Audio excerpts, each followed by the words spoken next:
question a lot, in terms of when and why did we start doing cover in the sense of cover music. First and foremost, it's more so to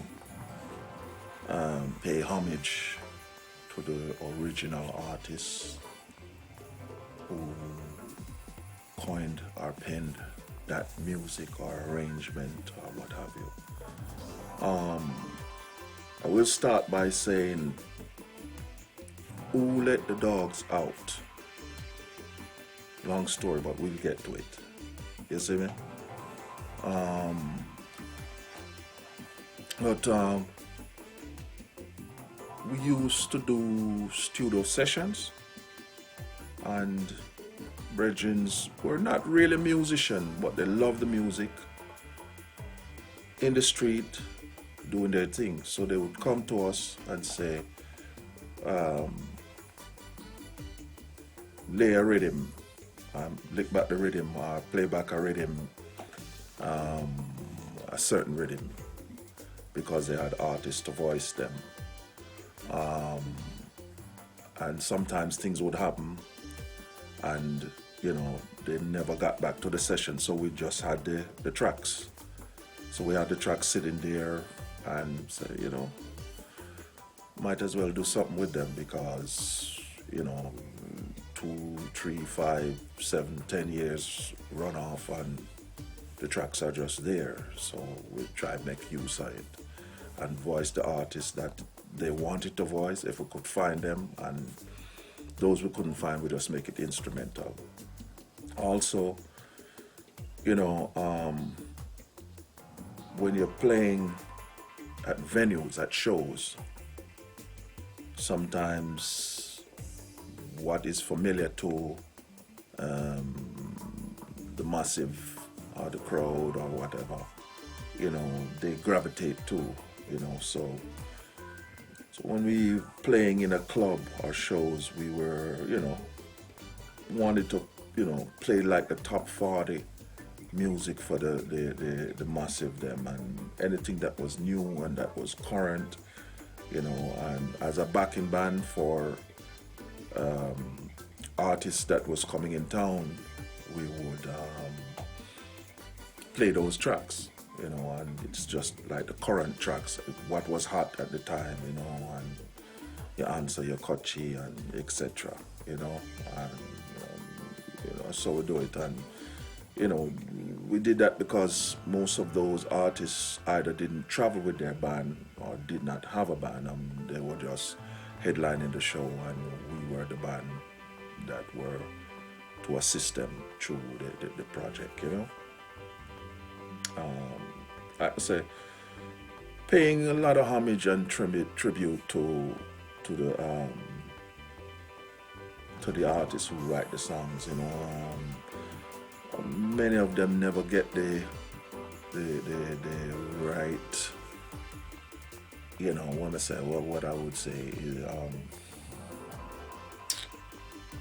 glory. Then put it that way, never get the right homage of their tunes, and it's years after years, time passes, and then you hear the song and say, yeah, I know that tune, and artists, then you sing it again, and then it brings back the artists, or the artist, people start taking an interest in the tune and help the artists also. So doing covers is, in a sense, that helping the artist too.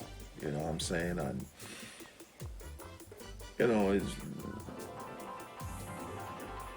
it's good. It I think it helps to bolster your creativity too. And as an artist coming up, playing music and sharpening your skills, you learn also from those whose shoulders you climb up upon to make to build new music and arrangement, and gives you ideas of the arrangement. So You know, covers is not a bad thing. Coming back to Who Let the Dogs Out, was at a show where the headline was Maxi Priest, Gregory Isaac, and a band called the Bahamian Boys. And they were playing and playing, and you could tell that they were very good, skilled musicians. And, you know, playing a variety of reggae, calypso, and different styles of Caribbean music.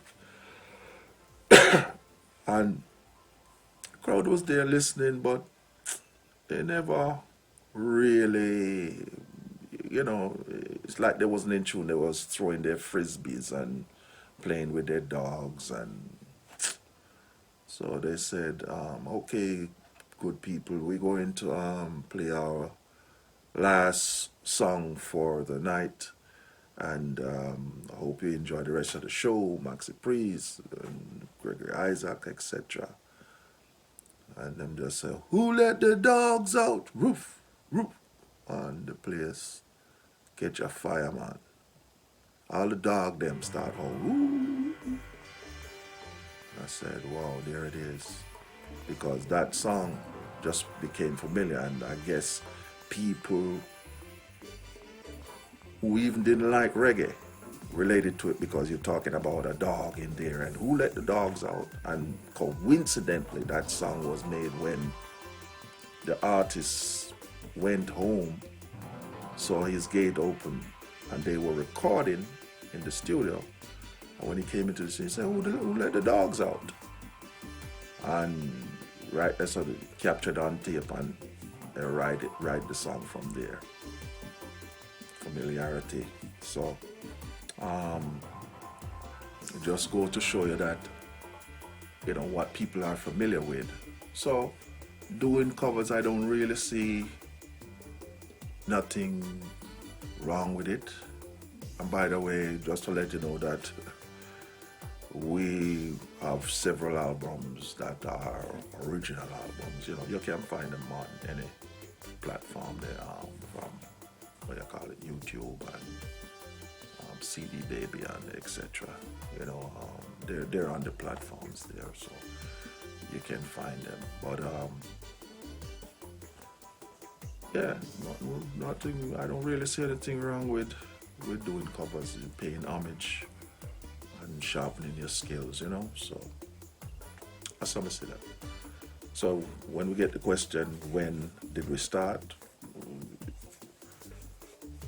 From you hear music, from your parents, were listening to what your music you grew up with your parents playing, till you ventured into playing music itself, you know, and experimenting and picking up a guitar or a keyboard or whatever, bass, and trying to play what you hear of music that you liked and you hear and you was familiar with, that captured your ear, and you start playing it and figure out the progression and etc. So like I said, you know, you got to be influenced. You're influenced by something, by some music that you like, and then you try to emulate that, and it grows from there. So yeah, playing covers. Hope that answers your question. One, blessed Lord, Rastafari.